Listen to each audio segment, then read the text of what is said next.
یہ ماتم کی صدا زندہ رکھے گی۔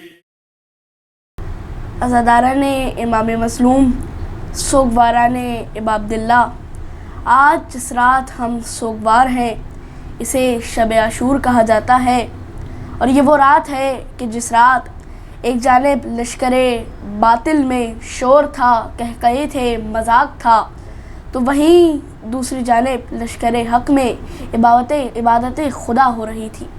اور راوی یہ بتاتا ہے کہ خیام حسینی سے ایسی آوازیں آ رہی تھیں گویا کہ مکھیوں کی بنبناہٹ کی آوازیں ہوں، اور کیوں نہ ہوں کیونکہ اس رات تمام اصحاب حسین عبادت کر رہے تھے۔ جب نہ یاد سے کسی طرح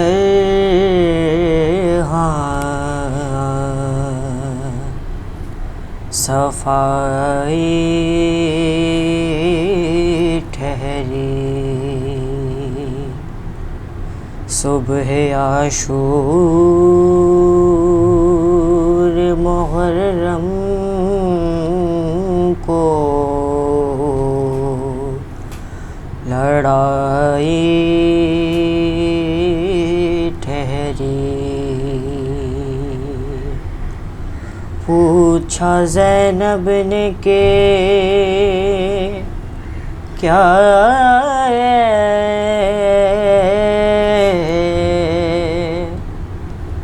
میرے بھائی ٹھہری، شہ نے فرمایا بغیر تم سے جدائی ٹھہری، آج پیاروں سے ملاقات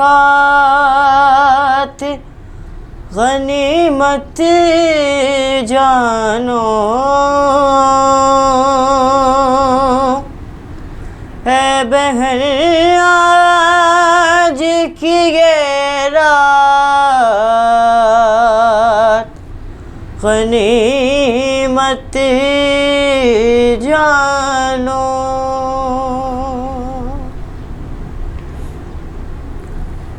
عزاداران امام مظلوم، یہ وہ رات تھی کہ جس رات تمام اصحاب حسین عبادت کر رہے تھے۔ کچھ عبادت کر رہے تھے، کچھ اپنی تلواروں کو صبح کی جنگ کے لیے سیکل کر رہے تھے، کچھ اپنے نیزوں اور تلواروں کی تیزی جانچ رہے تھے، اور کچھ آپس میں گفتگو کر رہے تھے۔ روایات بتاتی ہیں کہ وہ اصحاب حسین کہ جنہیں ہم نے کبھی مذاق کرتے ہوئے نہیں دیکھا، کبھی مسکراتے ہوئے نہیں دیکھا، کبھی ہنستے ہوئے نہیں دیکھا، وہ ایک دوسرے سے باتیں کر رہے تھے، مذاق کر رہے تھے، اور ایک دوسرے کو شہادت کی مبارکباد دے رہے تھے۔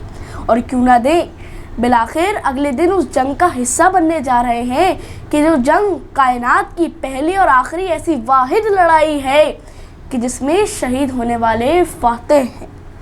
میں ان کے شر سے اما پاؤں، غیر ممکن ہے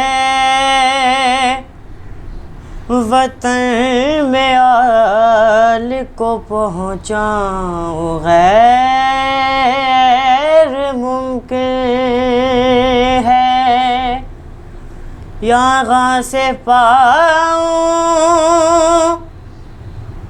بھی سرکاؤں، غیر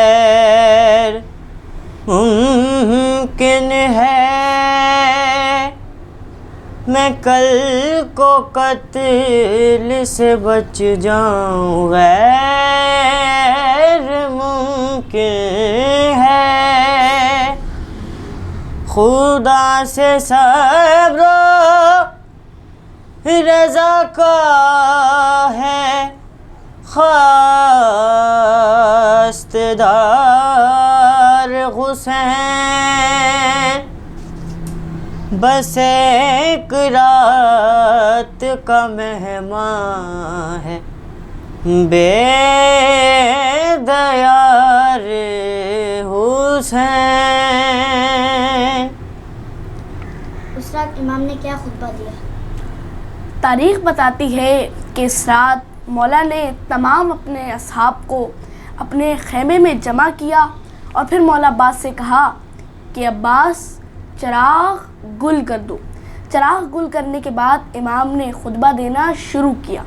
امام خطبے میں کہ فرمانے لگے کہ اے میرے اصحاب، یہ لوگ میرے خون کے پیاسے ہیں. اگر تم لوگ جانا چاہو تو چلے جاؤ. اگر شرما رہے ہو اکیلے جانے میں سے تو میرے اقربا میں سے کسی کا بھی ہاتھ تھامو اور اسے اپنے ساتھ لے جاؤ. میں تم لوگوں کے بہشت کی ضمانت لیتا ہوں. اب امام کچھ دیر ٹھہرے، سناٹا رہا.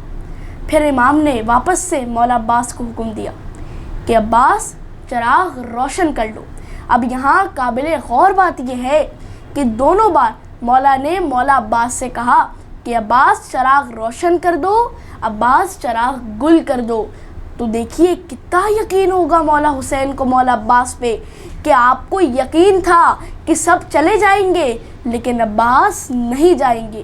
اب جو چراغ واپس روشن ہوا تو آپ نے دیکھا کہ اصحاب تو بیٹھے ہوئے ہیں لیکن منظر بدل چکا ہے. اب اصحاب کا کچھ اور ہی عالم ہے. سب اپنی گردنوں پہ تلواریں رکھ کے کہہ رہے ہیں کہ امام اگر آپ حکم دیں تو ہم ابھی اپنی گردن تن سے جدا کر لیں. کچھ کہہ رہے ہیں کہ امام اگر آپ کو چھوڑ دیا تو قیامت کے دن آپ کی والدہ کو کیا منہ دکھائیں گے. اور کچھ کہہ رہے ہیں کہ امام آپ کے بغیر یہ دنیا ادھوری ہے، ہم آپ کے بغیر جی کر کیا کریں گے. پھر امام نے آپ کے بارے میں وہ حسین جملے فرمانا شروع کیے. تاریخ بتاتی ہے کہ امام فرماتے ہیں کہ ایسے اصحاب نہ میرے نانا کو ملے، نہ میرے بابا کو ملے، نہ میرے بھائی حسن کو ملے جیسے اصحاب مجھے ملے ہیں. بھلا میں کشتائے رنجو علم کو رہنے دو، فقط مسافر راہ دم کو رہنے دو. ستم رسیدہ پابند غم کو رہنے دو، نہ تم رہو نہ علی کے حرم کو رہنے دو. ہمارے بعد یہ ناچار در بدر نہ پھریں، رسول زادیاں بلوے میں ننگے سر نہ پھریں. جناب زینب کا اس رات کیا حال تھا؟ تاریخ بتاتی ہے کہ جناب زینب نے جب دیکھا کہ لشکر یزید میں بار بار اضافہ ہو رہا ہے، فوج بڑھتی سے بڑھتی جا رہی ہے، تو آپ نے فوراً کہا کہ عباس میرے بھائی حسین کو بلاؤ. مولا حسین آئے تو آپ اپنے خیمے میں لے کر گئیں اور آپ فرمانے لگیں کہ بھائی حسین، آپ نے اپنے اصحاب کا امتحان تو لے لیا ہے نا، کہیں یہ نہ ہو کہ کل مین جنگ میں عین جنگ کے وقت آپ کو تنہا چھوڑ کے چلے جائیں. وہیں سے جناب حبیب گزر رہے تھے. اب جیسے ہی آپ کے کانوں میں بی بی زینب کی صدا گئی آپ تڑپ کے رہ گئے اور آپ فوراً اصحاب حسین کے پاس پہنچے اور آپ فرمانے لگے کہ اے اصحاب حسین، اے بھائیوں، علی کی بیٹی کو، حسین کی بہن کو، بی بی زینب کو ہم پر بھروسہ نہیں ہے، چلو. اب تمام اصحاب حسین نے بی بی زینب کے خیمے کا گھیرا کیا اور گردنوں پہ اپنے تلواریں رکھ کے کہا کہ مولا ہم آپ کو نہیں چھوڑیں گے، اگر بی بی اگر آپ حکم دیں تو ہم ابھی اپنی گردن تن سے جدا کر لیں. اس رات بیویوں کے خیموں میں کیا حال تھا؟ اس رات بیبیوں کے خیموں کا حال تاریخ بتاتی ہے کہ سب بیبیاں اپنے بچوں کو تیار کر رہی تھیں ایک جانب جناب علی اکبر کو بی بی تیار کر رہی تھیں. ام لیلہ کے علی اکبر تم سب سے جوان ہو, کل جب جنگ پہ جاؤ گے تو سب سے پہلے تم جانا. دوسری جانب جناب قاسم کو ان کی والدہ بی بی ام فروہ تیار کر رہی تھیں کہ قاسم تم یتیم ہو, کل میدان جنگ میں ماں کو شرمندہ نہ کرنا. لیکن راوی بتاتے ہیں, تاریخ بتاتی ہے کہ خیمے میں ایک ماں تھی جو بار بار جھولے کو جھلا رہی تھی, دیکھ رہی تھی, اور اس جھولے میں ایک ننھا سا بچہ تھا جس کا نام تاریخ علی اصغر بتاتی ہے, اور بار بار کہہ رہی تھی کہ علی اصغر تم تو بچے ہو, ابھی تم جنگ کر ہی نہیں سکتے, کل سب بی بی زہرا کے حضور کوئی نہ کوئی تحفہ پیش کریں گے, میں کیا تحفہ پیش کروں گی, تم ابھی بچے ہو, میں تمہیں سجا کے میدان جنگ میں کیسے بھیجوں. لیکن ان کو پتہ نہ تھا کہ ان کا یہی علی اصغر, یہی 6 ماہ کے علی اصغر فاتح کربلا ٹھہریں گے. مومنوں بے کسو بے یار ہے مظلوم حسین, مومنوں بے کسو بے یار ہے مظلوم حسین, سخت آفت میں گرفتار ہے مظلوم حسین, دل شکستہ جگر افگار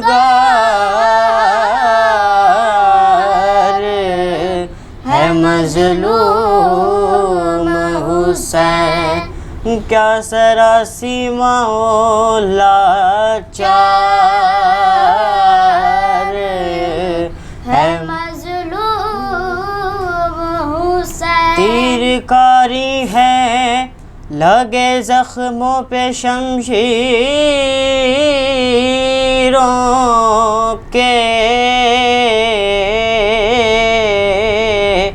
نیزوں کے زخموں میں پیوست ہے پھل تیروں کے, یوں تو یہاں ایک سے ایک ظلم ہوا شے پہ سوا 3 صدموں میں مگر ضبط